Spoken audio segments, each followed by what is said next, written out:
Another season on the horizon, Jed assured fans that he was happy at Madrid. 96 rated and deemed by many to be the best player in the world. Barcelona celebrated more glory as they lifted the UEFA Super Cup. Toby got the Player of the Tournament award and he was looking good at Barcelona. The first game of the season came and the world's best striker was off the mark. A header to begin with, a penalty to add, and then a confident bit of play to round the goalkeeper and slot the ball home. Sevilla came back late in the match despite Jed's hat-trick. Into the second game, and with Jed getting on the score sheet twice, Real was still leaking goals. For him, the goals were flowing. With 8 goals in 3 games, he was top by 5 goals. Real then seized the opportunity to make the huge move for Toby. The eldest had been signed for £200 million. With winning Champions League experience, he was never ever going to be cheap.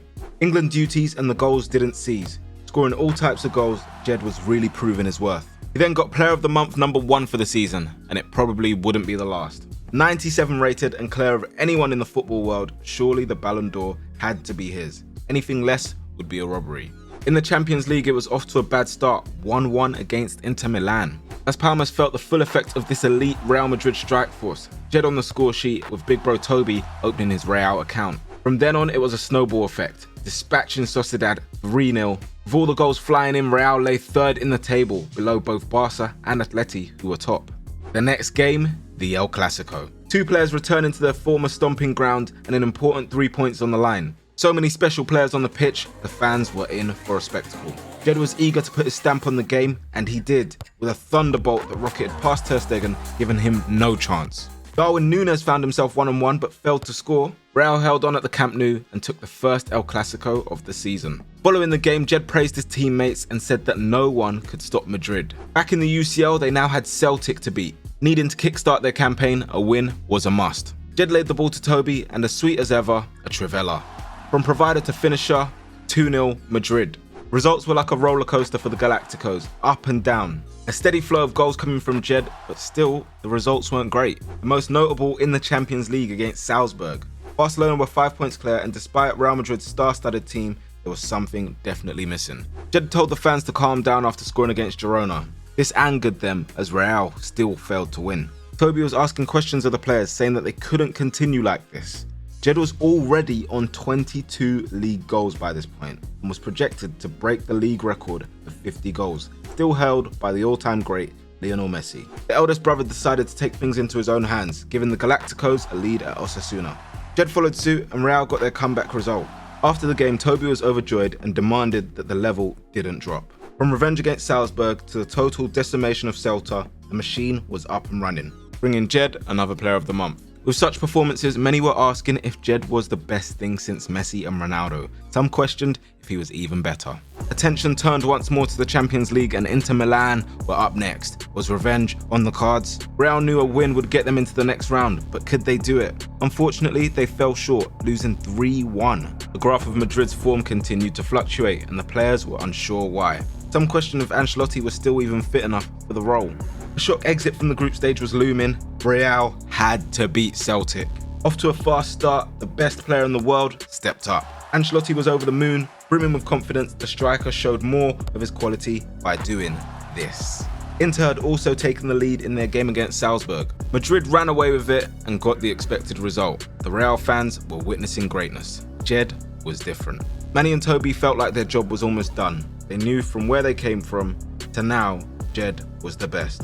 31 league goals and closing in on the record. Could he do it? He made it 33 goals against Almeria, but a draw put them back. 11 points now behind Atleti.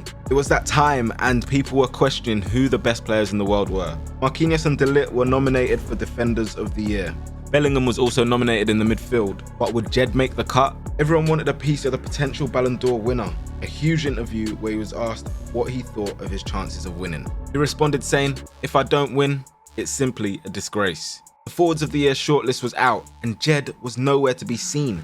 Vlahovic, Vinicius Jr., Valverde and Mbappe. This was crazy. Surely there had to be an error somewhere. Jed was angry and decided he wasn't going to pass to anyone that wasn't family, and he refused to celebrate. Team of the Year was announced and sure enough Jed was actually in the team. This appeased his anger.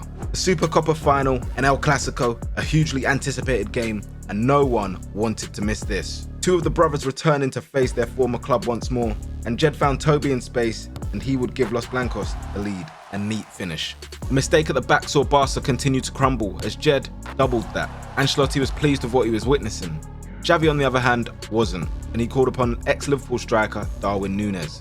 He came on and had an instant impact. The score now 2-1. Real held on and they would get the trophy, more silverware for the Ballon d'Or chase, or in this case, invisible silverware.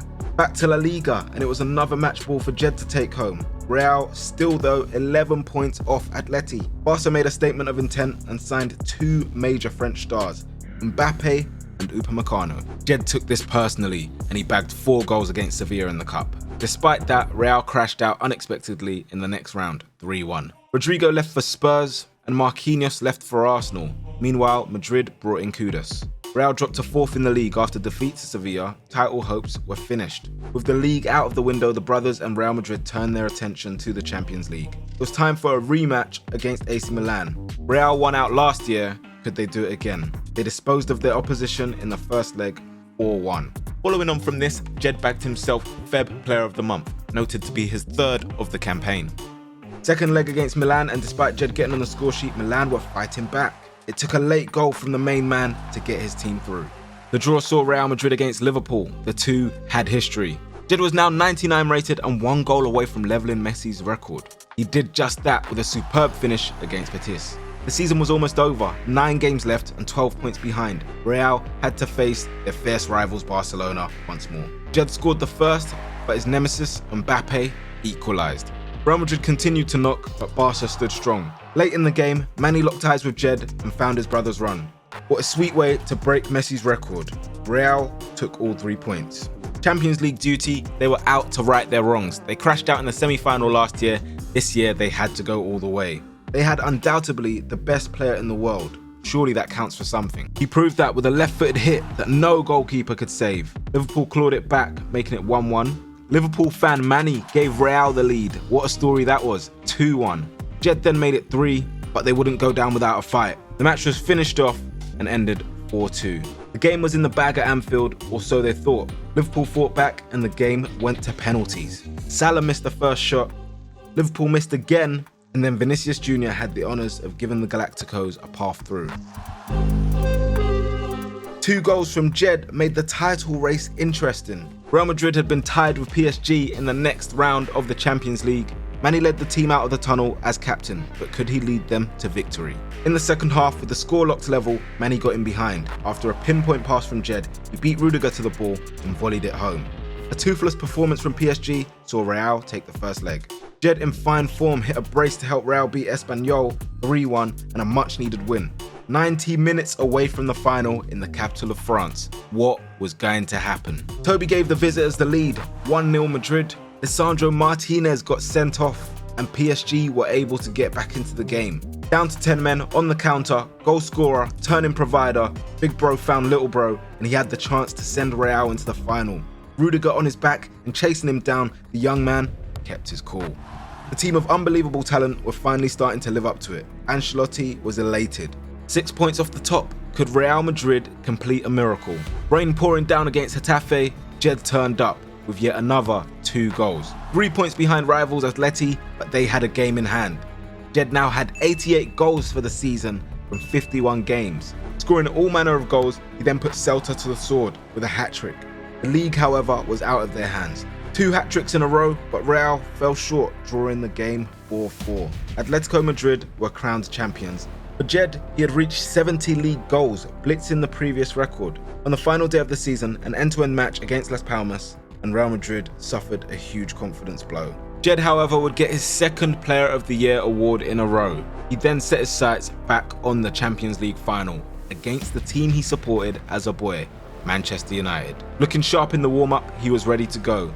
Unusually, the game was scheduled to be played at Old Trafford, so United pretty much had a home advantage. This was a once-in-a-lifetime moment for Jed and Toby. The brothers combined and it didn't take long for Real to go in front.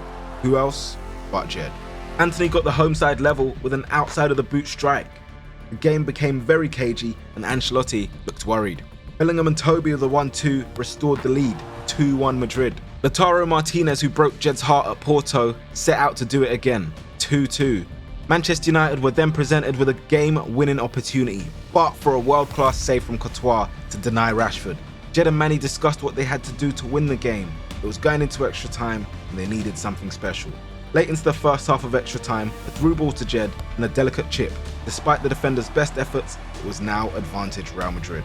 Antony had a late chance, but Courtois stood strong. Real held on and the Champions League was finally theirs again. A beautiful moment as the brothers lifted it together. Their parents would be proud. Toby getting his second consecutive Champions League trophy. Player of the tournament and a record-breaking top goal scorer for Jed. Does the story end here? Let me know down in the comment section below. Me if hard work pays off, the proof's in the pudding. How'd I get where I got? Check the work that I put in.